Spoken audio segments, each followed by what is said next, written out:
ये है NCF 2005 राष्ट्रीय पाठचर्या की रूपरेखा 100 प्रश्नों के इस टॉपिक का निचोड़। चलिए स्टार्ट करते हैं। तो आज हम NCF 2005 को बिल्कुल जीरो से समझेंगे, एक एक करके हर पहलू पर बात करेंगे। हमारा पहला टॉपिक है परिचय और उत्पत्ति। जी, तो सबसे पहले ये समझना जरूरी है कि एनसीएफ 2005 आखिर है क्या। हाँ, पहला सवाल यही है कि NCF 2005 का पूरा नाम क्या है? इसका पूरा नाम है नेशनल करिकुलम फ्रेमवर्क, हिंदी में कहें तो राष्ट्रीय पाठ्यचर्या की रूपरेखा। रूपरेखा मतलब ये कोई सिलेबस नहीं है बल्कि एक गाइडलाइन है। बिल्कुल, और ये प्राथमिक और माध्यमिक दोनों स्तर की शिक्षा के लिए पाठ्यक्रम तय करने का एक ढांचा देती है। अच्छा, और इसे बनाया किसने? कौन सी संस्था इसके पीछे है? इसे एनसीईआरटी ने बनाया है, यानी national council of educational research and training. तो हम कह सकते हैं कि आज की तारीख में भारत में शिक्षा का जो सबसे नया स्वीकृत रूप है वो NCF 2005 ही है। हाँ बिल्कुल, यही वर्तमान शिक्षा का सर्वाधिक नवीनतम दस्तावेज है। और NCERT ने इसे संशोधित करने का फैसला कब लिया था? इसकी प्रक्रिया कब शुरू हुई? ये फैसला 14 और 19 जुलाई 2004 को ही बेटको में लिया गया था। ठीक है, तो अब आते हैं अगले टॉपिक पर, ऐतिहासिक पृष्ठभूमि और समिति। जी, तो क्या NCF 2005 अपने आप में पहला ऐसा दस्तावेज था या ये किसी पुराने फ्रेमवर्क का ही अपडेटेड वर्जन है? ये एनसीएफ 2000 का ही एक संशोधित रूप है, उसे समय के साथ अपडेट किया गया। और इस पूरे संशोधन का, इस पूरी नई सोच का आधार क्या था? प्रेरणा कहाँ से मिली? इसका सबसे बड़ा आधार थी 1993 की एक बहुत ही महत्वपूर्ण रिपोर्ट, शिक्षा बिना बोझ के, लर्निंग विदाउट बर्डन। अच्छा, शिक्षा बिना बोझ के। और इसकी समीक्षा की सिफारिश किस मंत्रालय ने की थी? ये सिफारिश MHRD यानी मानव संसाधन एवं विकास मंत्रालय ने की थी। इस बड़े काम के लिए एक समिति भी बनी होगी, उसके अध्यक्ष कौन थे? हाँ, एक संचालन समिति बनाई गई थी और इसकी अध्यक्षता प्रोफेसर यशपाल ने की थी। और इस काम को जमीनी स्तर पर करने के लिए कितने समूह बनाए गए? इसके लिए पूरे देश में कुल 21 राष्ट्रीय फोकस समूहों का गठन किया गया था। चलिए अब इसके दार्शनिक आधार को समझते हैं, जो कि रविंद्रनाथ टैगोर के विचारों पर आधारित है। हाँ, ये बहुत दिलचस्प है। तो NCF 2005 दस्तावेज की शुरुआत रविंद्रनाथ टैगोर के किस निबंध से होती है? इसकी शुरुआत उनके निबंध सभ्यता एवं प्रगति के एक अंश से होती है। और टैगोर के अनुसार बचपन की कुंजी क्या है? मतलब बचपन का सार क्या है?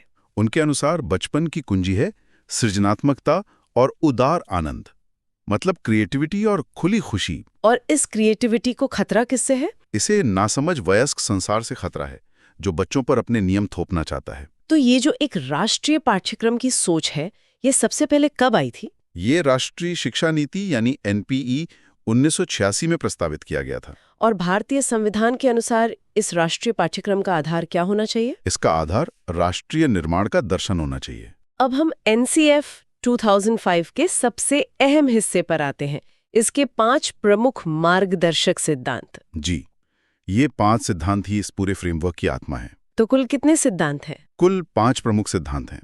पहला सिद्धांत क्या कहता है? पहला सिद्धांत कहता है कि ज्ञान को स्कूल के बाहर के जीवन से जोड़ा जाना चाहिए। मतलब जो क्लास में पढ़ा उसे असल जिंदगी में भी देख सके। अच्छा, और दूसरा सिद्धांत? दूसरा सिद्धांत है कि शिक्षा को रटंत प्रणाली से मुक्त किया जाना चाहिए, रट्टा मारने पर रोक। अब आते हैं तीसरे सिद्धांत पर, पाठ्यचर्या का विकास कैसा होना चाहिए? पाठ्यचर्या ऐसी हो जिससे बच्चे का चहुमुखी विकास हो, सिर्फ दिमागी नहीं बल्कि हर तरह का विकास। तो मतलब पाठ्यचर्या सिर्फ किताबों पर ही केंद्रित नहीं होनी चाहिए? बिल्कुल नहीं, उसे पाठ्य पुस्तक पर केंद्रित नहीं होना चाहिए। और चौथा सिद्धांत, ये शायद परीक्षाओं से जुड़ा है। हाँ, चौथा सिद्धांत कहता है कि परीक्षा को अधिक से अधिक लचीला बनाया जाना चाहिए। लचीला मतलब परीक्षाओं को कक्षा की गतिविधियों से जोड़ा जाना चाहिए, वो एक डरावनी चीज ना हो। और पांचवा और आखिरी सिद्धांत? पांचवा सिद्धांत कहता है कि एक ऐसी अधिभावी पहचान का विकास हो जिसमें प्रजातांत्रिक राज व्यवस्था के अंतर्गत राष्ट्रीय चिंताएं शामिल हों। एक ऐसी पहचान जो हमें एक जिम्मेदार नागरिक बनाए। सही कहा। NCF 2005 के तहत देश में शिक्षा व्यवस्था का स्ट्रक्चर क्या तय किया गया? इसके अंतर्गत 10+2+3 की शिक्षा व्यवस्था की गई। चलिए अब अगला विषय है उद्देश्य और समीक्षा चक्र। जी, तो NCF का सबसे मुख्य उद्देश्य क्या है, एक लाइन में अगर कहें तो? बिना बोझ के सीखना, लर्निंग विदाउट बर्डन। और इस दस्तावेज की सबसे मुख्य विषय वस्तु क्या है? किस चीज पर सबसे ज्यादा फोकस है? मुख्य विषय है बच्चे के बैग के बोझ को कम करना, मतलब मानसिक और शारीरिक दोनों तरह के बोझ को। एक बार ये पाठ्यक्रम बन गया तो इसकी समीक्षा कब की जाएगी? ये तय हुआ कि प्रत्येक 5 वर्ष के बाद इसका पुनः निरीक्षण किया जाएगा। और ये पाठ्यक्रम किन की आकांक्षाओं से जुड़ा है? ये जनसामान्य की आकांक्षाओं से संबंधित है। ठीक है, ये स्वीकृत सिद्धांतों को किस रूप में दिखाता है? ये उन्हें लचीलेपन और गतिशीलता के रूप में प्रकट करता है। अब बात करते हैं मूल्यों और भाषा शिक्षण की। जरूर। NCF 2005 में किन मूल्यों के विकास पर सबसे ज्यादा जोर दिया गया है? इसमें सामाजिक न्याय, प्रजातांत्रिक मूल्य और राष्ट्रीय एकता पर बल दिया जाता है। और भाषाओं को लेकर जो त्रिभाषा सूत्र है, उसमें सबसे ज्यादा प्रमुखता किसे दी गई? इसमें मातृभाषा यानी मदर टंग को सबसे ज्यादा प्रमुखता दी गई। बच्चों की प्रगति में कौन सी क्रियाएं सबसे अहम भूमिका निभाती हैं? पढ़ना, लिखना, बोलना और सुनना, ये चारों क्रियाएं। तो पाठ्यचर्या की योजना का आधार क्या होना चाहिए? इसका आधार भाषाई कौशल होना चाहिए, जिसे हम LSRW भी कहते हैं, लिसनिंग, स्पीकिंग, रीडिंग, राइटिंग। और गणित की शिक्षा का मुख्य उद्देश्य क्या होना चाहिए? इसका मुख्य उद्देश्य है बच्चों के चिंतन और तर्क का विकास करना, सिर्फ सवाल हल करना नहीं। हमारा अगला टॉपिक है गणित और विज्ञान का शिक्षण। जी। तो गणित को बच्चों की किस क्षमता को बढ़ाना चाहिए? गणित को अमूर्तनों की संकल्पना करने की क्षमता को बढ़ाना चाहिए। और समस्याओं को लेकर गणित को क्या करने में सहायता करनी चाहिए? उसे समस्याओं को सूत्रबद्ध करने और सुलझाने में मदद करनी चाहिए। अब विज्ञान की बात करते हैं। विज्ञान के शिक्षण में कैसी तब्दीली की जानी चाहिए? ऐसी तब्दीली जो बच्चे को अपने अनुभवों को जांचने में सक्षम बनाए, वो खुद करके सीखे। मतलब विज्ञान शिक्षण को किसका विश्लेषण करने में सक्षम होना चाहिए? उसे अनुभवों का विश्लेषण करने में सक्षम होना चाहिए। और सामाजिक विज्ञान का उपागम क्या पहचानता है? यह ज्ञान के क्षेत्रों की जो विशिष्ट सीमाएं हैं, उनको पहचानता है। अब हम सामाजिक विज्ञान और शिक्षण सुधार पर चर्चा करेंगे। ठीक है। सामाजिक विज्ञान में किन मुद्दों पर जागरूकता पैदा करने की बात कही गई है? इसमें जेंडर न्याय और अनुसूचित जाति तथा जनजाति के मसलों पर जागरूकता की बात है। और SCT को किसके प्रति सजगता पैदा करनी चाहिए? अल्पसंख्यकों यानी माइनॉरिटीज के प्रति। स्वास्थ्य, शारीरिक शिक्षा और कला में किसे बराबर महत्व मिलना चाहिए? इसमें लड़कों के बराबर लड़कियों को भी महत्व मिलना चाहिए। एक चट्टोपाध्याय कमीशन था 1984 का, उसने किसके लिए सुधार सुझाए थे? उसने शिक्षक प्रशिक्षण के लिए यानी टीचर ट्रेनिंग के लिए सुधार सुझाए थे। तो NCF के अनुसार शिक्षक प्रशिक्षण में कैसा परिवर्तन जरूरी है? एक क्रांतिकारी परिवर्तन, बहुत बड़ा बदलाव। अब बात करते हैं परीक्षा सुधार और NCF की जरूरत क्यों पड़ी। हाँ, ये समझना बहुत जरूरी है। पाठ्यचर्या को नया करने के लिए सबसे जरूरी कदम क्या है? सबसे जरूरी कदम है परीक्षा प्रणाली में सुधार। और 10वीं की परीक्षा के संदर्भ में क्या सुझाव दिया गया था? ये सुझाव दिया गया कि ये परीक्षा ऐच्छिक हो, मतलब ऑप्शनल हो। NCF 2005 का दूसरा उद्देश्य ज्ञान की प्रकृति को किसके अनुरूप बनाना है? बालक की सीखने की क्षमता के अनुरूप। तो NCF 2005 की जरूरत पड़ी क्यों? आखिर क्या कमी थी पहले? इसकी जरूरत पूर्व प्रचलित पाठ्यक्रम के संकुचित आधार के कारण पड़ी। वो बहुत सीमित था।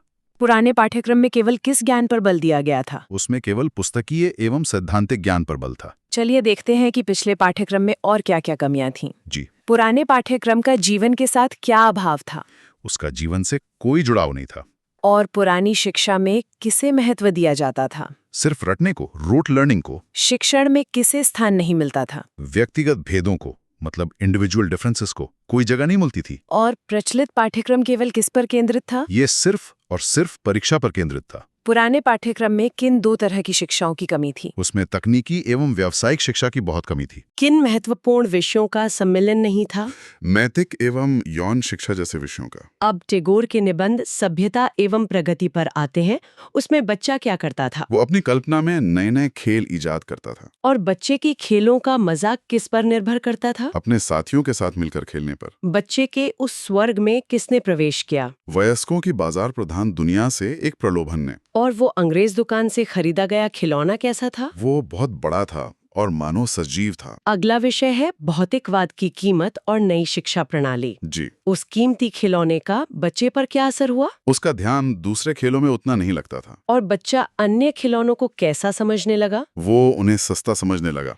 तो इस प्रलोभन में क्या खो गया? एक ऐसी चीज जो उसके खिलौनों से कहीं ज्यादा श्रेष्ठ थी, उसकी अपनी कल्पना। एनसीएफ 2005 में शिक्षण अधिगम प्रक्रिया कैसी है? यह बाल केंद्रित है, चाइल्ड सेंटर्ड।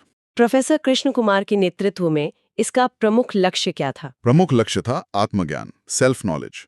चलिए अब छात्र क्षमता और दस्तावेज की संरचना को समझते हैं। ठीक है। हर विद्यार्थी को क्या व्यक्त करने का मौका प्रदान किया जाना चाहिए? अपनी क्षमता और अपने कौशल को शिक्षा को कैसी प्रक्रिया के रूप में देखा जाना चाहिए? एक मुक्त करने वाली प्रक्रिया के रूप में। और शिक्षा को किस तरह के शोषण से मुक्त होना पड़ेगा? गरीबी, लिंग, लिंग भेद, जाति जैसे हर तरह के शोषण से। हर बच्चे की क्वालिटी को क्या करना चाहिए? उसे विकसित करने का पूरा मौका देना चाहिए। एनसीएफ 2005 के कुल कितने भाग या अध्याय हैं? इसके कुल 5 भाग हैं। अब हम एनसीएफ 2005 के 5 अध्यायों के नाम जानेंगे। जी। पहला अध्याय है परिप्रेक्ष्य। दूसरा अध्याय है सीखने का ज्ञान।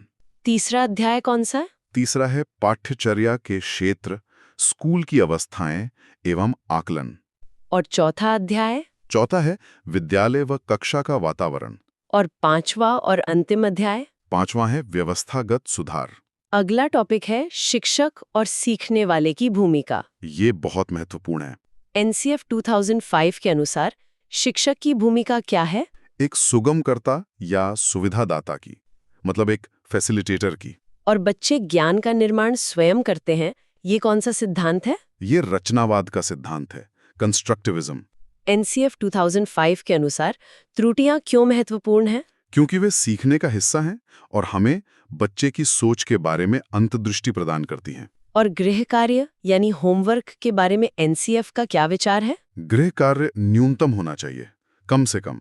अब बात करते हैं कार्यप्रणाली और अनुशासन की। जी। करके सीखना यानी लर्निंग बाय डूइंग किस पर जोर देता है? यह अनुभव द्वारा सीखने पर जोर देता है। समावेशी शिक्षा, इंक्लूसिव एजुकेशन, बिल्कुल। इसका क्या अर्थ है? इसका अर्थ है सभी बच्चों को एक साथ एक ही स्कूल में पढ़ाना।